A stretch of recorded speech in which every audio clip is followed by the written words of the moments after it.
going on, guys? Welcome back to the channel, or welcome if it's your first time here. I've been on YouTube for about 5 years, I think it is now, and I've made over 500 videos here on this channel.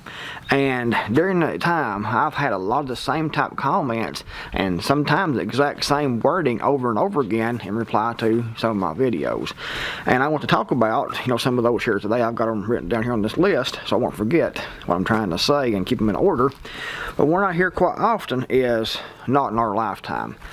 And that can be to, a video about the globalist takeover, the mark of the beast, can be about economic collapse, World War III. It doesn't really matter what the video is about. You always usually get at least 1 or 2 comments in there from someone saying this might happen sometime in the future, but not in our lifetime. We're way, way away from that. It's not going to happen anytime soon. You're just fear-mongering.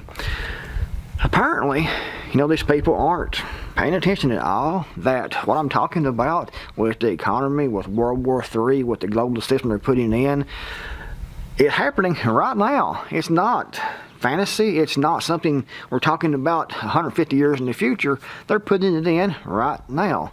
And these things are happening right now. Look at the huge national debt.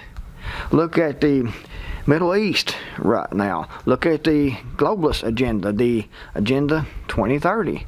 The whole technocratic control grid structure they're putting in. I mean, this stuff is happening right now. And how people can say, not in our lifetimes, it might happen. I mean, it's a possibility that it could. Maybe 100 years from now, maybe 200 years from now. But right now, we've got it going on. I mean, everything's just great. Not in our lifetime, so stop fear-mongering. Open your eyes and see what's going on around you. Just because it's not happening to you right now, where you are, to you, doesn't mean you're not putting these things in place and it's not happening right now. Another one I see quite often is, I won't comply. And that sounds great. And they make it sound so easy. And I just won't comply and everything will be just fine. I won't comply with what they want, and I was going to live like I'm living right now. Not going to be the case. They're going to put the pressure on people who don't comply. The system they're wanting to put in, if they get this whole Agenda 2030, the Great Reset agenda put in, it's going to be like China is. Social credit score systems, digital currencies and everything, they're going to use to control everyone. And if you don't comply, they come to your house, they knock your door down, they take you out, and you disappear into a labor camp. Then when you're worked until you can't work any longer, they will harvest your organs. That's the way things work, and that's the plan. So you have a choice. You can comply or you can die. Either way. I mean, you can say, I got the Second Amendment. It doesn't really matter because you're still going to die. If they come to take you away in force, you will to be taken away. It's just a simple matter. That's just simple facts of the matter. You can think you're Rambo, you can think you're tough, but when they come to your home, 100 police, federal police, come to your home to take you out, you will comply or you will die. And personally, I would rather die than to comply, but people act like it's going to be just so easy to not comply. I won't comply. I'll just sit here and not comply. They won't force you to comply. That's what the whole social credit score system is all about. That's what the digital currency is all about. They will separate you completely from everything. You won't be able to buy, sell. That's the mark of the beast system is what it is in my opinion. So it's not going to be that easy to not comply.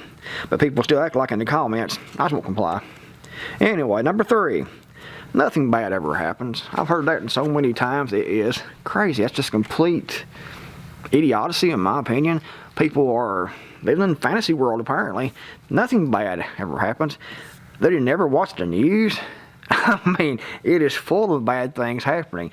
We've had, this election we had that in my opinion was illegitimate. We've had the COVID pandemic. We've had the vaccination rollouts. We've had the lockdowns. We've had what's going on now in the Middle East. What's going on in Ukraine. There's been supply chain issues. We have an economy that is crashing, in my opinion, under massive debt. But nothing bad ever happens. And not only those type things, I mean, natural disasters happen. Look what happened in Texas about 3 winters ago, I think that it was. Complete freeze over, power grid failure, people suffering, people had a really hard time with that. Pipes burst. I think people actually passed away during that time. And I mean, nothing, who can say nothing bad ever happens? It's crazy if you think nothing bad ever happens. I don't know. And number 4, stop fear-mongering. I've heard this one probably more than any of the rest of them. Stop fear-mongering. If you talk about what's going on in the world, if you talk about the fact that the United States government, represented by the deep state, is trying every way they can to get World War III started. They tried to get World War III started with Russia through Ukraine. That was a proxy war. Russia didn't bite because they wanted Russia to attack, give the United States and NATO an excuse to attack Russia. That was part of the plan, I think, there. And now they've moved to the Middle East, and this is all about also expanding this out into a wider war. And if you talk about the need to stock up, if you talk about the economy, anything that you talk about that's going on that's obvious to anyone paying attention at all, you'll get those comments from people, stop fear-mongering, you preppers are just full of shit, stop fear-mongering. And it's ridiculous. I mean, no one is fear-mongering, at least not on this channel. There's some that actually kind of do fear-monger, but we don't fear-monger here. I, and the community here try to put out accurate information by looking at what's actually going on. And if you can look at what's going on and you see, the national debt is going on $34 trillion officially, and that ain't counting the unfunded liabilities, which is over $100 trillion, and the massive personal debt, credit card debt. And you talk about that and talk about the economy just can't stand that much longer, you're fear-mongering. If you talk about the possibility of food shortages, you're fear-mongering. People just don't want to look at things as they actually are, and they want to point fingers somewhere else and say you're just fear-mongering for clicks. And I've had people say that here on YouTube, you get $1 a view. No, you don't get $1 a view. I wish I did get $1 a view. I would be one happy guy if I got $1 a view. However, that's not the case. It depends on the video, but usually I get between $4 and $6 per 1,000 views. $4 to $6 per 1,000 views. So that's not a whole lot, $4 for 1,000 views, and you get maybe 10,000 views a video. You can see, $40-50 you make off a video. Whereas people think you make $10,000 off of one video if you get 10,000 views. That's simply not the case. So they think you're trying to fearmonger to make big money, but some channels do fearmonger, it seems, with their titles and things. But I've seen it on other channels too. That's definitely not fear-mongering, like, Southern Prepper 1. He is a good channel. He brings information from all across the nation and across the world, talking about things that's going on. People say fear-mongering. It's people's actually telling him, sending him emails and things and proof of what's going on in their area, and he's just repeating that and telling people what's going on. And guys, number 5, this one is one that actually gets under a lot of people's skin and gets a lot of pushback, but we have to talk about it because I've seen it a lot in the comments. Jesus will come back to rapture us before it gets that bad. And like I said, I've seen this countless times in the comments from people posting in response to my videos here on this channel. Jesus will come back to rapture his church before it gets that bad, before it gets too bad. And I hope that you're right. That would be great. I mean, it's a great thought.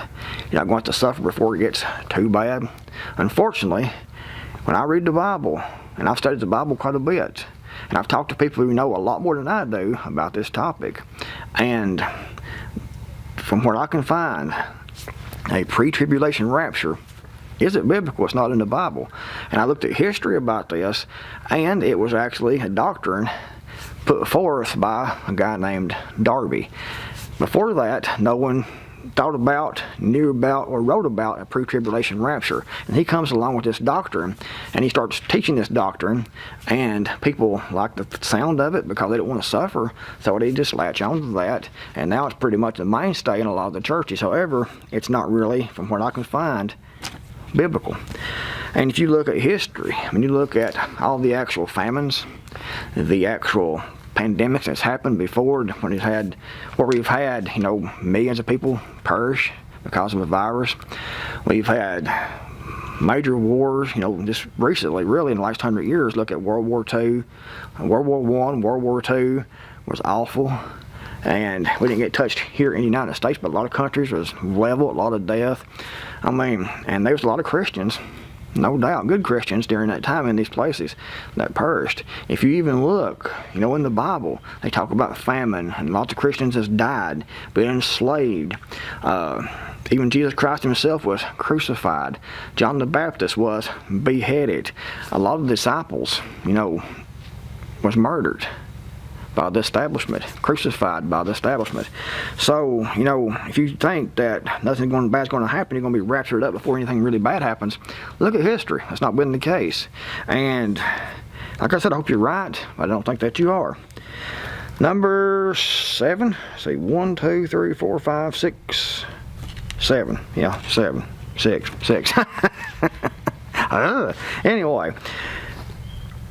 I don't prepare because God will provide. And I've seen this one quite a bit also.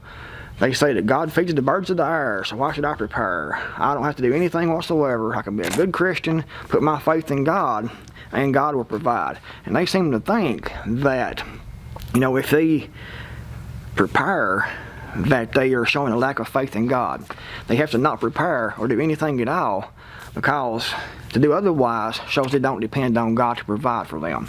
So they don't do anything, and they want to sit back and wait and hope that the pre-tribulation rapture happens, or hope that if something, when they do start starving, that God will send them a hamburger, pizza, some French fries or whatever, and they can sit on their ass and not do anything to earn that. That's not the case. You take just right now, if you don't do something, get up, go to the refrigerator, go to the store, it's not going to be provided for you. You have to actually do something. And to think that God will provide, you're not doing anything, is not very wise in my opinion. God will provide if you do your part. God gives us enough sense to see the threats out there, and to actually, He tells us in the Bible and the Scripture to prepare. People still don't listen. They want to use that as an excuse to do nothing, in my opinion. God will provide. No need to prepare. No matter what happens, if you're a Christian, God will provide. He will bring you a hamburger, some pizza, some caviar, and a Coke. And that's simply not the case. Again, look at history. And the next one is, why prep when someone will just take it? That's another excuse I hear quite often. Why prep when someone will come along and just take it? And, that could happen. Someone could come along and take your food storage, could take your garden produce or whatever. However, to not do anything at all, if you don't prepare and don't put anything back, then you're guaranteed to have nothing whatsoever. And who knows, you might get through this. You might become part of the community and get to keep what you've stockpiled. I'm going to help your community. Someone might not come along and take it. However, if you haven't done anything at all, if you don't try to be self-reliant, if you don't try to have a good food storage stockpile, for example, you're guaranteed to have nothing. So using that as an excuse, I'm not going to do anything at all, why prep someone to just come along and take it, doesn't make any sense, in my opinion. But I've heard that, like I said, a lot. And the next one is, I'm coming to your house. They refuse to prep and do anything. They want to talk about, God provide, pre-tribulation rapture, I won't comply, not in their lifetime. Nothing ever happens. But if something does happen, I'm coming to your house and taking your stuff. Or I'm coming to your house and let you feed me. And that's not a good idea. Most preppers won't be very happy if you come to their house and take their stuff and their family. And most, I'd say 99% of preppers are heavily armed, and most won't care one bit to put a bullet in someone to protect their family, protect themselves. And I always thought that it was really sad that we have people that are so lazy. They want to make excuses like, I'm coming to your house, and not prepare, do every excuse they can to not do anything at all prep-wise. And they would rather to kill someone's family and try to take their preps than actually try to prepare themselves. That is really sad. If you have somebody that's so pathetic and they know things might happen, and they know things could happen and actually are happening, but that's the way these other people think, and they don't prepare themselves, and their whole plan is to come to your house and take your stuff. I mean, that is really sad. If you have people like that will go, that their whole plan is to kill individuals or entire families and take their stuff. When you think about that, someone so sorry, so demented, that their whole goal, prep-wise, if something happens, let's go kill this whole family. That's the way they think, apparently, and that's what they're saying. I'll come to your house and take yours. And that is really, really sad that people are that pathetic, unfortunately. Now the last one here is Trump 2024. I saw this in a lot, just that right there, Trump 2024. And they think that Donald Trump is going to be elected in 2024, going to be president. He's going to fix everything. And again, that's wishful thinking in my opinion. If you look at what happened with the last election, Donald Trump got the votes the last election, in my opinion, needed. But we see how that turned out. And do you think that's not going to do the same thing again? I don't think that Trump even be able to actually run in every state. And if you're lucky, he stays out of prison, in my opinion, because that's what they're working on. And when you get into talking about Donald Trump, he gets a lot of people's feathers riled up.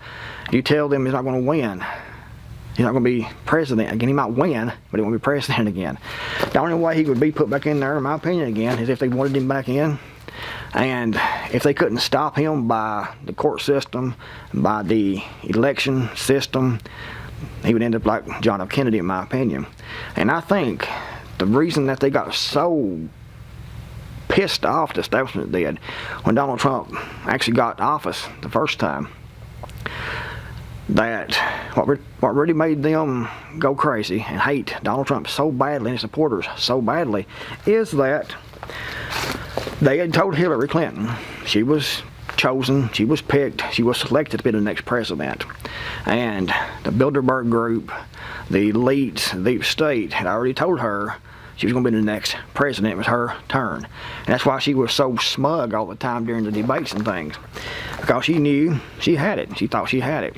However, Donald Trump beat her so badly in the election that even, the massive election didn't do it. He still got put in. He still won, and they couldn't change it because it was just so massive of a landslide. And that really pissed these people off because they're used to getting their way. They're multi-billionaires.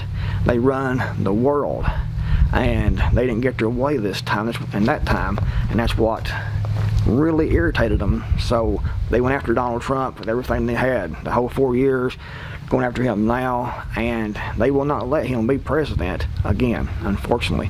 So if you're thinking that Trump's going to get elected and he's going to fix everything, stop dreaming, because it's not going to happen.